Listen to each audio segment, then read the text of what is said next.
Good morning বন্ধুরা, আজ হলো 15 ডিসেম্বর সোমবার। আজকের সকালের বিশেষ খবরগুলি হলো: দিল্লির রামলীলা ময়দানে আজ এসআইআর ইস্যুকে কেন্দ্র করে কংগ্রেসের ডাকা বিশাল সমাবেশে বিজেপি সরকারের বিরুদ্ধে তীব্র ভাষায় আক্রমণ শোনাল কংগ্রেস নেতৃত্ব। রাহুল প্রিয়াঙ্কা এদিন নির্বাচন কমিশনকে হুঁশিয়ারি দেন। মুখ্য নির্বাচন কমিশনার জ্ঞানেশ কুমার, কমিশনার সুখবীর সিং সান্ধু এবং বিবেক যোশীকে দেশ কখনো ভুলবে না। মোদী সরকার তাদের যতই বাঁচানোর চেষ্টা করুক না কেন, একদিন ওদের দেশের কাছে জবাবদিহি করতেই হবে। রাহুল গান্ধী বলেন, নরেন্দ্র মোদী নির্বাচন কমিশনারদের ক্ষমতার আইনে বদল এনেছে, যাতে ওরা যা খুশি করলেও কোনো ব্যবস্থা নেওয়া যাবে না। কিন্তু মনে রাখুন, আমরা এই কমিশনারদের রক্ষার আইনে সংশোধন করব এবং তাদের বিরুদ্ধে কড়া ব্যবস্থা গ্রহণ করব।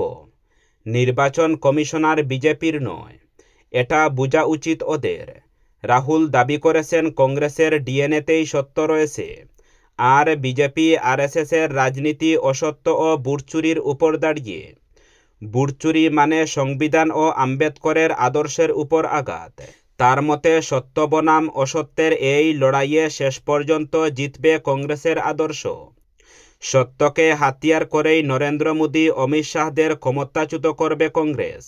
সমাবেশে বক্তব্য রাখতে গিয়ে অজয় কুমার লাল্লু বলেন, যেভাবে দেশের গণতন্ত্রকে জিম্মি করে রাখা হয়েছে, তাতে স্পষ্ট যে বিজেপি সরকার জনগণের ভোটের অধিকার কেড়ে নিতে চাইছে।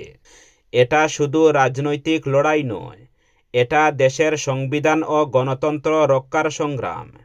তার দাবি, এসআইআরের নামে ভোটার তালিকা সংশোধনের প্রক্রিয়াকে ব্যবহার করে বিরোধী দলের সমর্থকদের ভোটাধিকার খর্ব করার চেষ্টা চলছে। জনসাধারণের অবগতির জন্য জানানো যাইতেছে যে, যাদের ভারতীয় স্টেট ব্যাংক কাবুগঞ্জ শাখায় অ্যাকাউন্ট রয়েছে এবং দীর্ঘদিন থেকে লেনদেন না হওয়া এ কারণে তাদের অ্যাকাউন্ট অচল হয়ে পড়েছে, তাদেরকে অতিসত্বর সংশ্লিষ্ট ব্যাংক শাখায় অথবা স্টেট ব্যাংক অনুমোদিত সিএসপিতে গিয়ে কেওয়াইসি ডকুমেন্ট জমা দেওয়ার জন্য অনুরোধ জানানো যাইতেছে। যে সমস্ত ডকুমেন্ট আপনাদেরকে নিয়ে যেতে হবে, তার মধ্যে রয়েছে বিশেষ করে প্যান কার্ড, আধার কার্ড, ভোটার আইডি কার্ড এবং এক কপি পাসপোর্ট সাইজের ফটো। শুধু কাবুগঞ্জ শাখা নয়, অন্যান্য শাখার গ্রাহকেরাও একইভাবে কেওয়াইসি জমা দিতে হবে বলে জানা গিয়েছে। রবিবার কাশীপুরে দুপক্ষের সংঘর্ষে পরিস্থিতি উত্তাল হয়ে ওঠে। উত্তপ্ত পরিস্থিতি সামাল দিতে পুলিশের শীর্ষকর্তারা মাঠে নামেন। পুলিশ মাঠে নেমেই প্রাথমিক তদন্তে বিবাদীর বাড়ি থেকে তার স্ত্রী ও আরও এক মহিলাকে আটক করে তাদের শিলচর সদর থানায় এনে রাখা হয়েছে। বিবাদী প্রাক্তন পঞ্চায়েত সভাপতি ইসলাম উদ্দিনকে পাকড়াও করতে পুলিশ তৎপরতা চালিয়েছে। ঘটনার বিবরণে জানা গেছে, গত কয়েকদিন আগে ধান কাটা বাবদ প্রাক্তন পঞ্চায়েত সভাপতি ইসলাম উদ্দিন স্থানীয় মুন্নাবর নামের এক শ্রমিককে অগ্রিম টাকা দিয়েছিলেন, কিন্তু সে টাকা নিয়েও কাজে যায়নি। এ নিয়ে ইসলাম উদ্দিন ও মুন্নাবরের মধ্যে বিবাদ চলছিল। এর মধ্যে গত শনিবার দুপুর থেকে শ্রমিক মুন্নাবর রহস্যজনকভাবে নিখোঁজ হয়ে যায়। এরপর থেকেই মুন্নার পরিবারের লোকজন ও তাদের সঙ্গী আত্মীয়স্বজনরা ইসলাম উদ্দিনের বাড়িতে গেলে সেখানেও উভয়ের মধ্যে তর্কাতর্কি সৃষ্টি হয়। এছাড়া সে সময় ইসলাম উদ্দিন ও তার ছেলে মিলে কয়েকজনকে মারধর করে বেঁধে রাখে বলেও অভিযোগ উঠেছে। এই ঘটনার জেরে রবিবার সকালে মুন্নাবরের পক্ষের অসংখ্য লোক হাতে লাঠি নিয়ে বের হয়। তা প্রতিরোধে পাল্টা ইসলাম উদ্দিনের লোকও বেরিয়ে পড়ে। খবর পেয়ে পুলিশের শীর্ষকর্তারা সেখানে ছুটে যান। দক্ষিণ করিমগঞ্জের চারবারের বিধায়ক প্রাক্তন মন্ত্রী সিদ্দিক আহমদের পাহাড় প্রমাণ দুর্নীতি সরকারি যোজনার কেলেঙ্কারির তথ্য ফাঁস করলেন তৃণমূল কংগ্রেসের জেলা সাধারণ সম্পাদক আব্দুল সত্তার। শুধু তাই নয়, এক সপ্তাহের মধ্যে কাজের তথ্যফলক না লাগালে আদালতে মামলা দায়ের করার হুমকিও দিয়েছেন তিনি।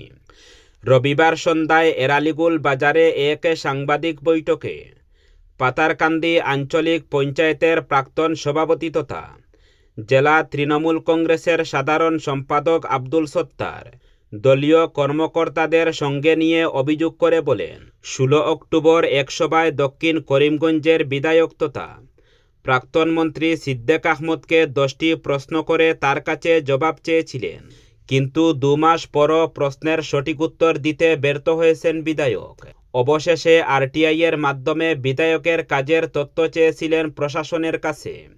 নির্ধারিত সময়ের মধ্যে প্রশাসনের তরফ থেকেই আরটিআইয়ের জবাব আসে তার হাতে।